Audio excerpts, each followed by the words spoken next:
no forno, 4 de História Política da Paraíba, pela ordem cronológica da Revolução de 30, a queda do Estado Novo, luta de vida e de morte, nacionalismo e coronelismo, e um livreto rememorando Félix Araújo, chamado A Trajetória Interrompida de Félix Araújo. Esses 4 são da área política. Agora, eu tenho 9 livros na área evangélica. Você sabe que eu sou evangélico. E tenho 9 livros. Um deles, político também. Irmão, vota em irmão, que eu lancei na Constituinte. Porque havia, Josmar, havia uma ideia retrógrada dentro da área evangélica de que crente não podia participar de política porque era uma corrupção tão grande que se fosse para lá ia ficar corrupto também. E isso fazia com que a comunidade não elegesse representantes à altura do seu tamanho, da sua dimensão. Então, na legislatura anterior à Constituinte, havia 9 deputados federais evangélicos. E eu, junto com amigos lá em Brasília, fizemos um grupo, o grupo de ação, o Grupo Evangélico de Ação Política, e começamos a fazer o trabalho. Eu vi que eu tinha que escrever o livro para desmistificar isso. Então, o livro ele é teológico e é prático do ponto de vista da participação política. Então, Irmão, Vota em Irmão foi o livro, vendeu 40 mil exemplares no Brasil. Eu participei de campanhas em 12 estados, e graças a Deus, não somente por mim, mas por conta da ideia e de outros coordenadores de São Paulo, do Rio, etc., chegamos a 36 deputados federais na Constituinte. Agora, por que eu estou lá? Eu estou lá, é a vida, né? É Deus na minha vida. Há uma coisa interessante que me veio logo agora à cabeça. Eu nunca tive patrão na minha vida. Sempre trabalhei com um amigo íntimo. Um amigo de relacionamento, não só meu com eles, mas de minha família com a família deles, né? Então, meu primeiro emprego foi a Sambra, aqui em Campina Grande. Então, você trabalhar com uma multinacional, não tem patrão, né? E em seguida, eu comecei aqui na imprensa, fui secretário da Borborema, fui correspondente em Campinas do Correio da Paraíba, fui diretor de um jornal diário chamado Evolução, que era feito no dedo, ainda no tempo da cacheta, era um trabalho tremendo. E aí participei da primeira campanha de Cabral, porque o grupo dele não aceitou a nossa indicação de vice, que era Lúcio Rabelo, e eu digo a vocês sem qualquer glória para nós, quando a gente fosse, a gente ganhava a eleição. Era um grupo de 20 a 25 rapazes, sob o comando do grande Zé Jorge Bezerra de Mello.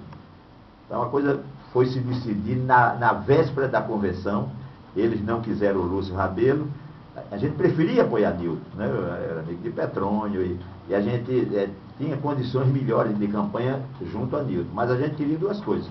Queria o Lúcio Rabelo na vice e a abertura do palanque para a gente divulgar as ideias nacionalistas, que era o movimento nacionalista brasileiro. Isso foi em 59. Aí Cabral ganhou e na primeira semana, logo depois da apuração, Marcelo Figueiredo, que era meu amigo, filho de doutor Acácio, sobrinho de Agibeiro, me chamou para ir lá, na Fazenda Navio. O senhor Cabral estava sozinho, dona Anitta ficou aqui em Campinas e eu fui com o Marcelo para lá. No segundo ou terceiro dia, Marcelo disse, no café, ele e seu Cabral, só nós 3. Seu Cabral, olha, eu queria lhe pedir para ser o secretário da Educação.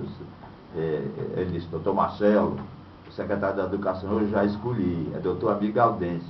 Aí, porque ele é professor, o Marcelo disse, ele não é professor de coisa nenhuma. Professor sou eu, sou professor de História do Alfredo Dantas. Ele não é professor de coisa nenhuma. Agora, parênteses, viu, que se estivesse vivo hoje, Zé Gaudêncio faria 83 anos. Meu amigo. O médico Zé Gaudêncio. O médico. E aí, terminamos o café ali, Marcelo disse, vamos embora, vamos. Foi a última vez que eu participei com o Cabral de uma conversa ou de um fato político. Logo em seguida, me aliei a Nilton, fui secretário, coordenador da campanha, secretário de administração da prefeitura, e quando houve a cassação, Nilton me chamou Geraldo Nogueira, mais uns 2 companheiros, e disse, vamos fazer no banco o que não nos deixaram fazer na prefeitura. E aí nós começamos, eu fui transferido para o Recife, logo em seguida, depois para o Rio de Janeiro, no banco.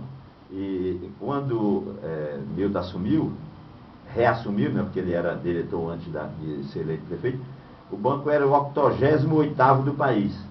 Com 5 anos nós colocamos o banco em 32º lugar no país, porque foi um dos empresários mais ágeis, mais inteligentes, mais capazes que eu conheci na minha vida, foi Nilton Rick.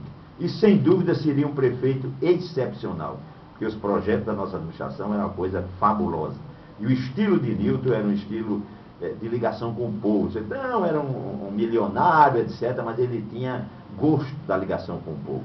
Toda semana nós íamos para um bairro da cidade, instalávamos a administração, ele, todo o secretariado, ouvia-se a reclamação do povo, o que é que o povo estava reivindicando, e se pudesse resolver, naquela mesma hora saía um assessor para ir resolver o problema. Eu lembro, por exemplo, em Zé Pinheiro, pediram lá que as ruas estavam esburacadas, e quando a pessoa terminou de dizer qual era a rua, Nilton mandou um bilhete para o pessoal do Departamento de Obras Públicas, e 2 horas depois a Caterpillar estava passando nas ruas.